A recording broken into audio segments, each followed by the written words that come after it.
Hey, this is Pops, and yeah, I'm going to talk about the Clayface movie headed our way in 2026. And for those of you who don't know much about Clayface, we'll talk about the villain, what to expect, some of the rumors, set photos, etc. Kind of get you caught up on some of that stuff and give you my perspective.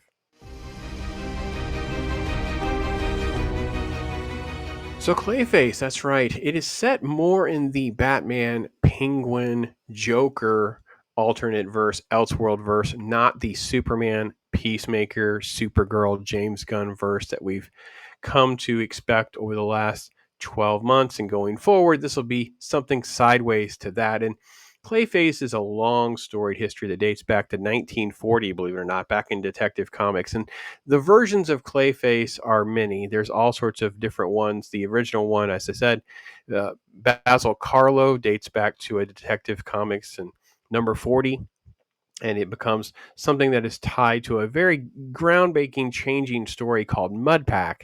And if you get that, that's where we get into Matt Hagen, which is the more popular version and the one that's going to be in this film. We see that version, a adventurer mutated by radioactive protoplasm.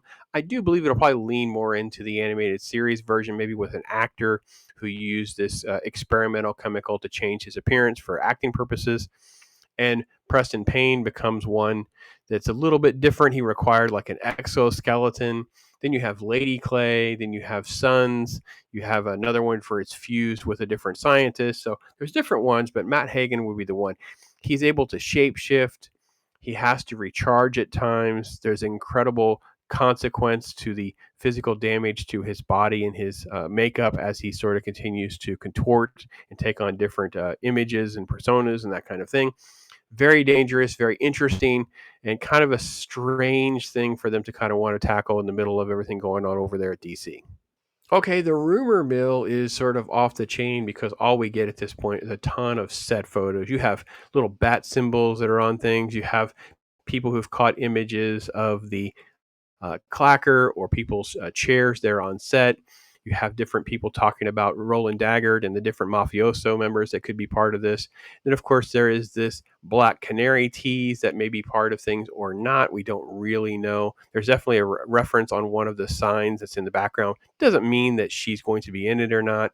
I think it would be great to see her in this, but the problem is I'd want to see her like maybe appear with Oliver Queen, Green Arrow. That's a couple that would actually be pretty interesting. And just they're in the universe. We don't have to see much else and know much else.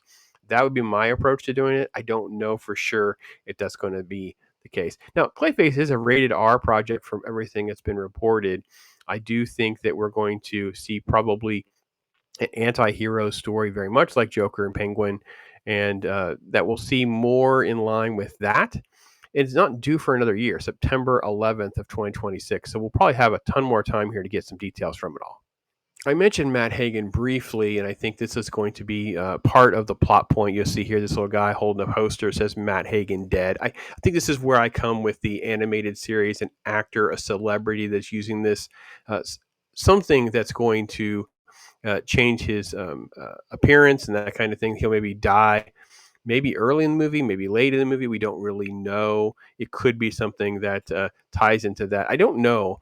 James Gunn has said some different things. He mentioned, quote, we got Clayface, which is a totally different thing. Although it's in the same universe, it's a complete horror film. So I feel like it's Invisible Man.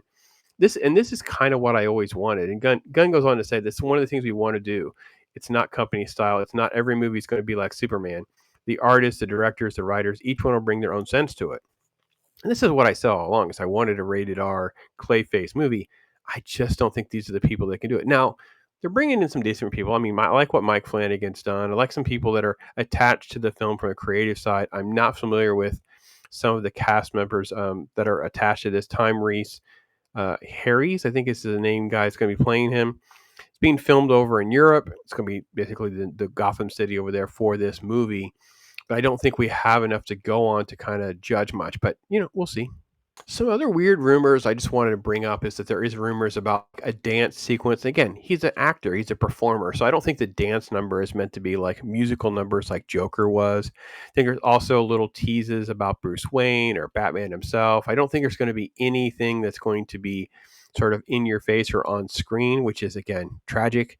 I would have loved to have seen, a lot more present in even the Penguin show, but I don't think that's what we're going to get here. I think we're going to get something that's pretty subdued. So I don't know. What do you guys think? We're a year or so out. I would think that maybe by the end of the year, they drop a little 15 to 30-second sort of like logo teaser, kind of put it on everyone's radar screen, maybe attach to one of their other things that'd be really big. Particularly Wicked would probably be the place to do it because it's going to have a big turnout whether we like it or not.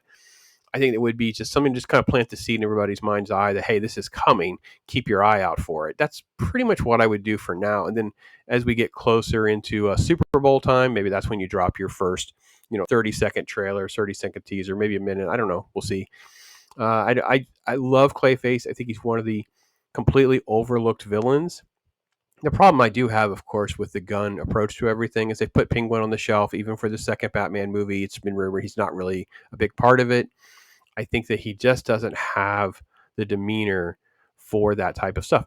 Clayface, though, might kind of feel in his own way, but again, leaning into horror, it's adult content. It's not about bringing in kids. It's not about. So I think we're still out of line with what the audience should be to grow the business and get more customers. Now, again, not opposed to seeing it. Also frustrated this is a September release and not an October release if it's a horror movie. Slide it back about 2 to 3 weeks, James. Make sure the team is on the right board how to promote this thing as a horror movie. Get everybody gung-ho and excited to see it in October. So that's my general take on it. Clayface is coming 2026. What are your thoughts? Do you even care? People are sort of like really checked out on a lot of superhero stuff anyway. So I'm very mixed on it being a success or not. And maybe if we get a little more information, it can feel different or interesting. And that would get people excited talking about it. But until then, still very meh on this, at least for now. So that's my take on it. Thanks for you guys for listening. Talk to you soon. I am Pops. Thank you for tuning in. We hope to see you again. Please like and subscribe and leave a comment. Pops, thanks for